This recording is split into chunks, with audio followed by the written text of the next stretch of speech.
Hello, viewers, and welcome back to the Sledgehammer's Edge Impact. And today I've got for you a very, very special guest, Enrico. Now, Enrico has always wanted to be a paleontologist, and travel the world looking for old bones. But he realized that providing reliable energy to the world would be significantly more impactful. So he joined the energy industry. But what actually drew me to Enrico was what he is today and has been for a decade and a half. A coach, a mentor, helping people to become better versions of themselves. Enrico, welcome to the Impact Podcast, and I'm so happy to have you on this show. Tell us, all the viewers there, all about yourself. Well, good afternoon to all the viewers of Anand, and thank you very much for having me here. It's a real honor. I love the fact that through technology we can talk and build relationship and friendship in a time where through open discussion we can be better version ourselves and better leader. As Anand said, initially I was passionate about dinosaurs before Jurassic Park. So don't tell me that, it's because of Jurassic Park. I don't know what happened, but I always had this dream of traveling the world, right? And I thought that traveling the world in search of old bones would be good. But then I thought that traveling the world and knowing people and trying to help them would be better. And if there's one thing that we all need is energy, right? Right. Energy to power our homes and to keep the light on in the evening, to study, for example, to read a book. And I thought that would be more impactful than just dinosaurs. So that's what I did. And then I discovered a passion for asking questions.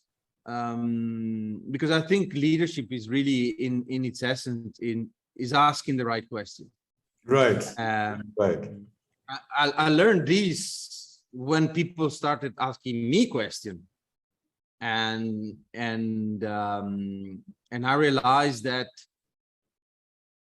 my answer maybe was not good, maybe it was not the right answer, and that brings you to a reflection, and through reflection you grow, and then when you grow you become a better version of yourself. So that's kind of the path that I took, and I really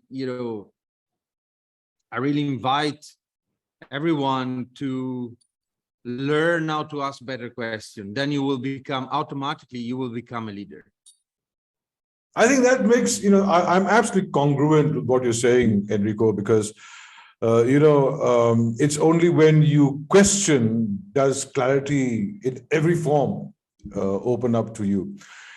You've spent 1.5 decades now in helping people to become better versions of themselves. And I think that's an amazing thing to do.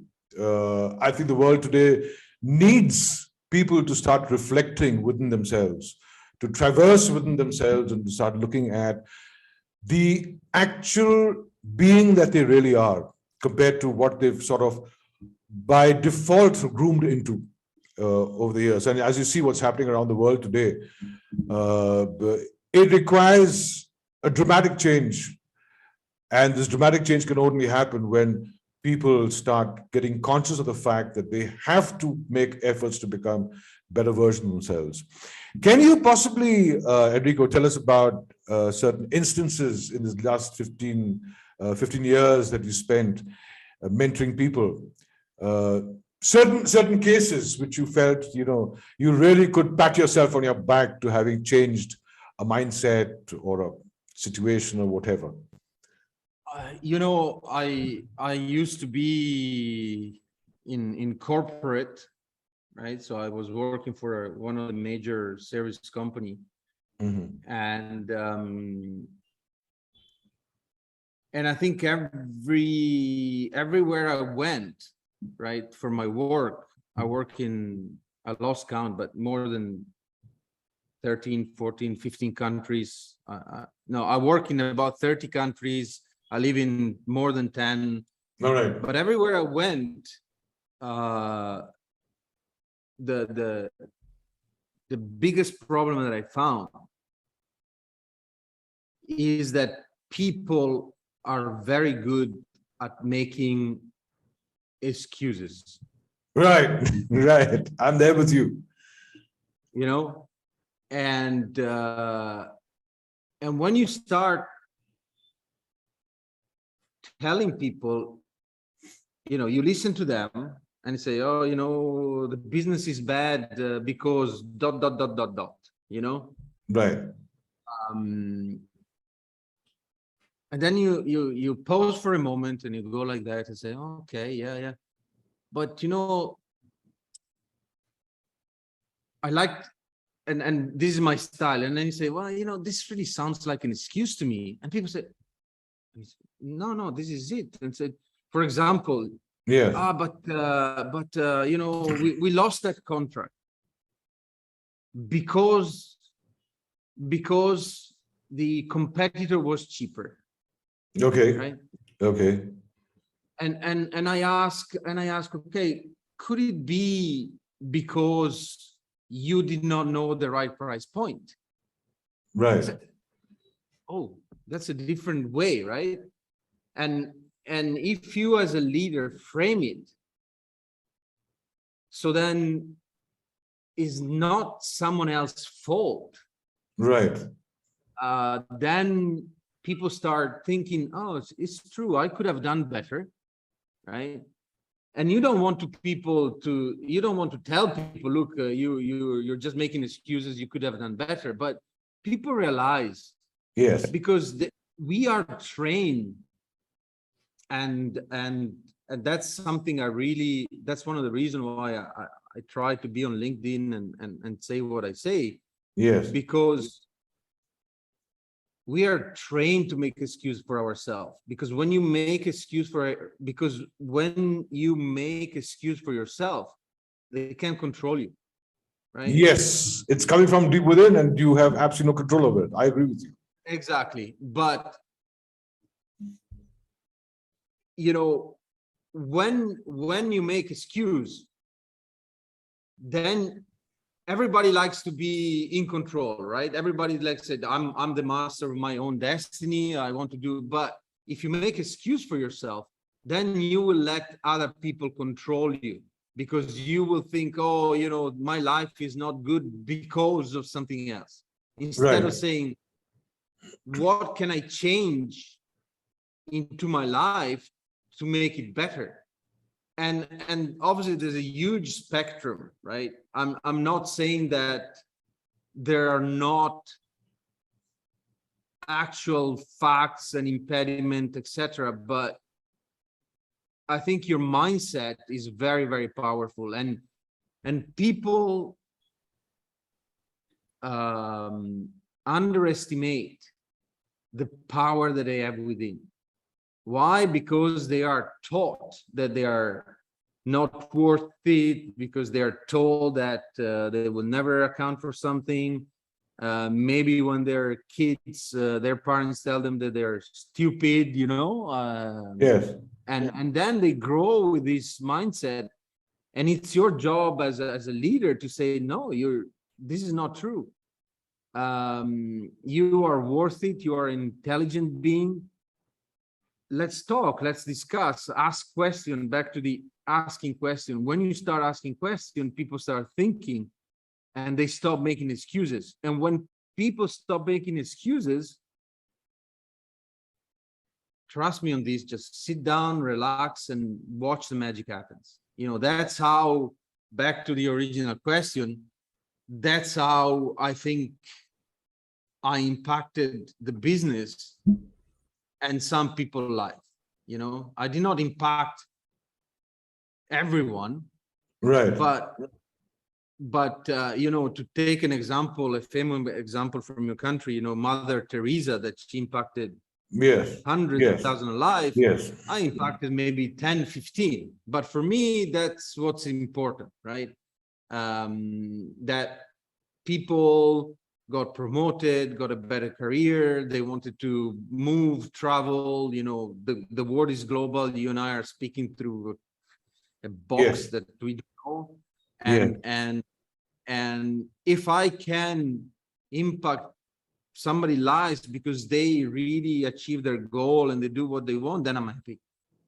Because that person then will impact another 2 or 3 people, and then it's exponential, right? Yes. Uh, Yes. I'm I'm not good at math, which also is a bad thing to say. Don't say to your children, "Oh, you're bad at math." They say, maybe you're not interested in math, and that's not really the most important thing. Right. So Right. what are you really good at, you know? And of course you need to know math. So look, don't say you're not good at math. Say maybe you don't want to do it because it's difficult and you need to sit down and really focus. But saying I'm not good at something is an excuse, because then you say, oh, you know, I don't have to worry because I'm not good at it, rather than say, what can I do to get better? Right. And then I'm not telling you, look, you must be a mathematician. I'm just telling you, don't underestimate yourself and don't make excuses. Yes. I absolutely agree with you, Enrico, when you talk about, this. See, I've always believed that every human being is born as the best version of himself or herself. It's that journey that happens after that, from infancy to childhood to adolescence to maturity, and all that the human being is exposed to, which tends to change that better version into a version which is quite difficult even for the same person to handle. And so when I saw your posts on LinkedIn and I started connecting with you, I realized that people like you, we need to have a much larger number on planet Earth if we have to really bring about a sweeping change the way the world exists today. Now, Enrico, obviously you would have got impassioned to do this from certain instances of your own life as a young boy, or you would have gone through a lot of peer pressures or whatever. I'd like the viewers to know, what is it that made you take such a strong step to move away from your real ambition, which was to the energy industry, get into mentoring and coaching, and what inspired you? Maybe a lot of instances of your childhood or your or whatever your past has been, to make people search for the better versions of themselves. Obviously, you've searched for yours, you found it, and that's the reason why you're doing this. So I grew up in a very privileged environment. Right. My parents were middle class in Italy. Right. So I would say not rich, right? Right. But well off.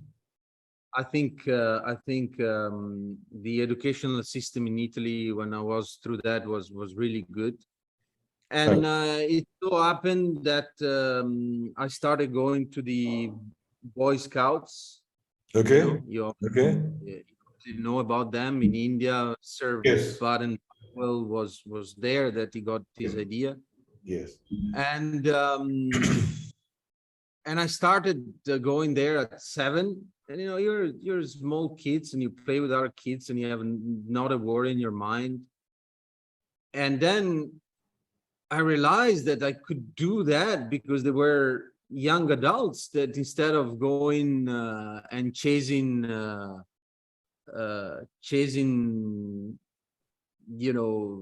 disco in that area, Right. or Right. going to have fun with their friends, Right. they were deciding that they would spend their weekends and part of their summer with me to make me Okay. have fun, right?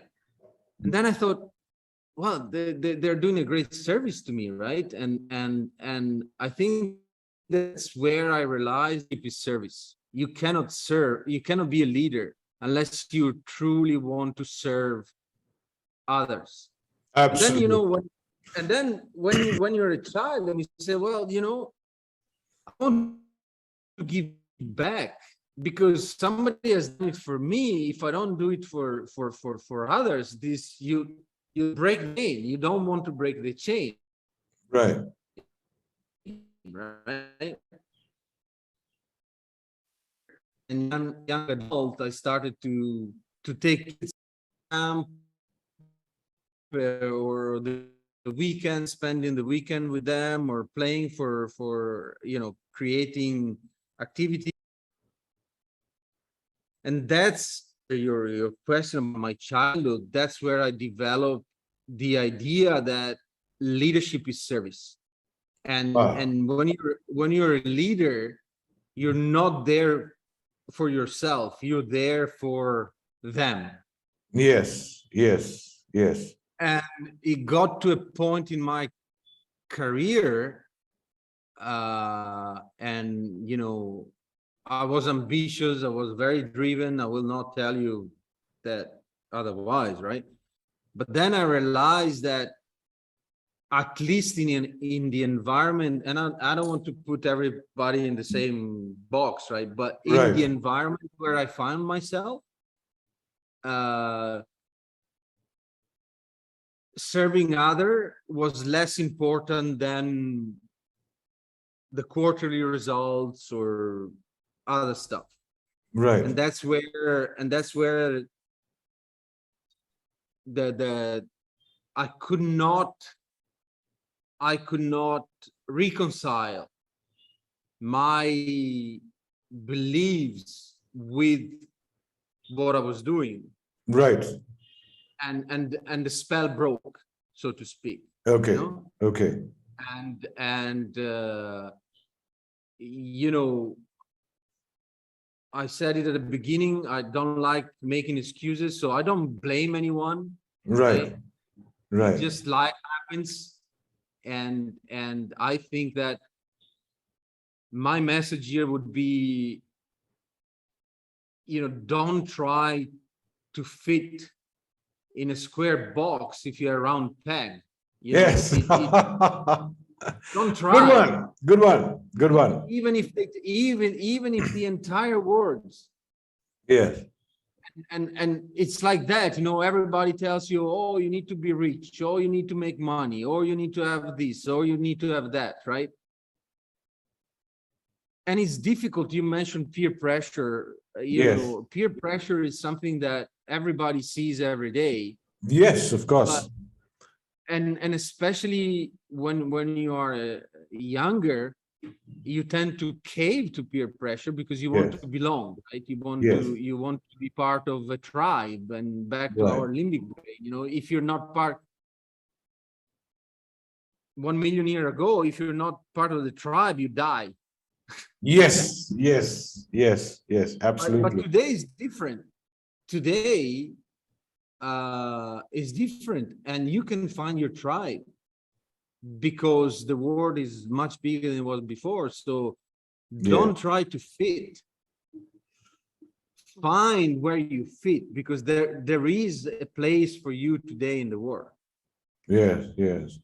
I think that's great advice. In fact, you know, I'm going to take you on with another question. See, India is we were talking about this. India is a very, very diverse economy. It's very, very diverse culturally. And yet there's a lot of unity in this diversity. Now, our corporate world has changed over the years, over the decades. You know, earlier it was more family-run businesses, and therefore you had the corporate structure was more family-oriented. Principles that families had. It was not bookish. Then it moved towards, yes, a very bookish form, because you know, the average corporate guys started looking at the Western world and saying, okay, how do they run the business, especially when, when a lot of international companies moved into India. And now the corporate existence is as diverse as its culture. So we have a major mix of, business houses. We have a very large startup base. I mean, that's one thing that's really amazing in India. I mean, I wouldn't be surprised, Enrico, if in a couple of years, the Indian economy becomes a startup economy, because you have the startups literally, mushrooming almost everywhere in the country. And it's such a wonderful sight to see, because you find that the younger generation are willing to take unaccountable risks to do what they want to do. In a scenario like this, which is, digressed from the old family-run businesses to a very collaborative leadership, which I can see here, because startups are very collaborative nature. They're less competitive and more collaborative. How would you tell our viewers, and many of them are, are startups themselves, how would you advise them on running their organizations today vis-a-vis the sort of past that our country has seen in terms of corporate existence? Oh, that's an interesting question, and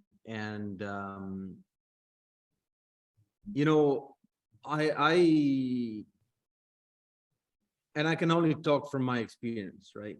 Right. But I always make this example. When you enter a room and there are, let's say, 10 people, and there are two groups, and you see a group smiling and talking and moving their hands, and you see a group where everybody's grumpy and looking down and not talking to each other. Right. Where do you naturally go? Right. Where do you naturally go? And the answer, everybody thinks, as soon as they said smile and move with their hand, everybody in their brain thinks, well, I want to go to this group, right? Right. And so to me, no matter your business, no matter your startup, make sure that the people you work with smile, and then you'll be good. Because Awesome. nobody likes to be unhappy or grumpy. Yes. And that's my experience of having worked. As I mentioned, I work in place as diverse as, well, the biggest example for me, I worked 2 years in Saudi Arabia, and then I moved to Israel. Okay. And 10 years ago, right? So I could have not lived in two more different countries at war, hate each other, but the people in the country, the people in China, the people in India, in the end, everyone wants to be happy. Everyone wants to be respected, to be trusted, and that makes them happy. So no matter your business, you should be in the happiness business for the people you work with. Yes, I think that's really amazing, because it's so connected with the way I think in terms of making people realize that an organization is not about the brick and mortar. The organization is all about the people. And if you're people first, then your organization will last. And that's something I keep telling people. But here I want to say something. And really, I'm going to go to one of my posts this week will be about this. I'm going to go to war with this, because there's a new lie that is spreading. Right? Okay. And people say, especially in corporate, people are our best asset. I go like this, I worked for 20 years in corporate, and people say, yes, we are the best asset and we're not a number. all my asset had the serial number on it. Okay. All right. And all my asset, I depreciate them. And when they're old, I throw them away. So don't believe this is a new lie. All right. Oh, people are my best asset. You're not an asset. You're a person. Right. So unless you're treated as a person, Yes. Yes. find something else. Right. So this is to me now, you see my passion, my body language. Yes. Yes. Yes. Yes. You are not an asset.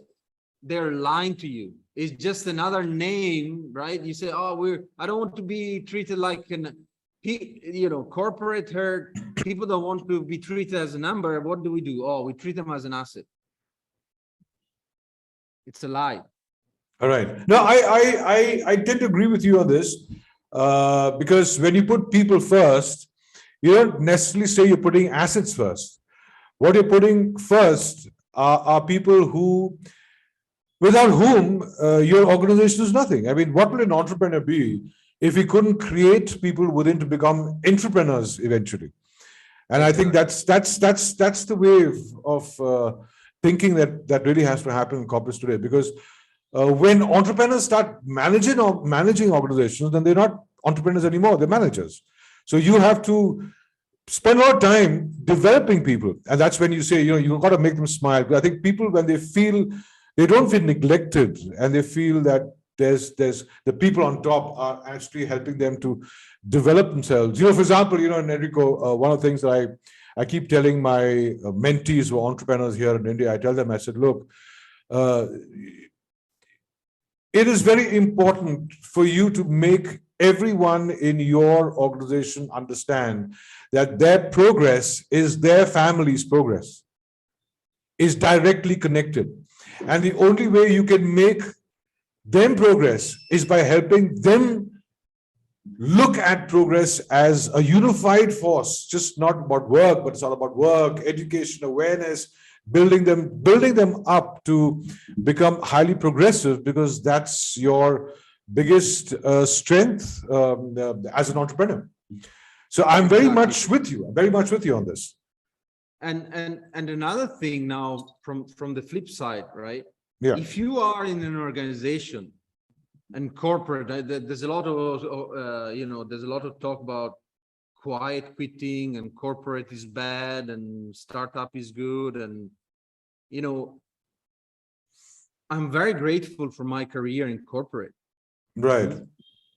And if you look, and I call myself a corporate entrepreneur, right? Right. Because in the end, throughout my career, I had to manage or lead a bigger group, more money, etc. Right. If you have a sense of ownership, you are an entrepreneur. I was taking decision, okay, do I open a business in this country? Do I develop this particular technology? So you take decision that you would take as an entrepreneur, right? Right. And so as an entrepreneur, you go and you do your round A, round B, your seed in a corporation.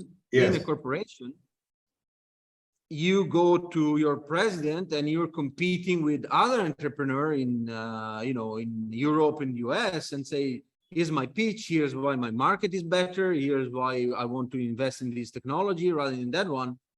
So you can have the job of an entrepreneur in corporate. Yes. As long as you do not let the corporation define your job, but you define your role and your job, then that can be satisfaction in a corporation. And I tell you, sometimes with less stress of where the investment is gonna come from, right? Yes. So there is nothing wrong to want to work for corporate. I'm not here to tell you, no, corporate is the evil.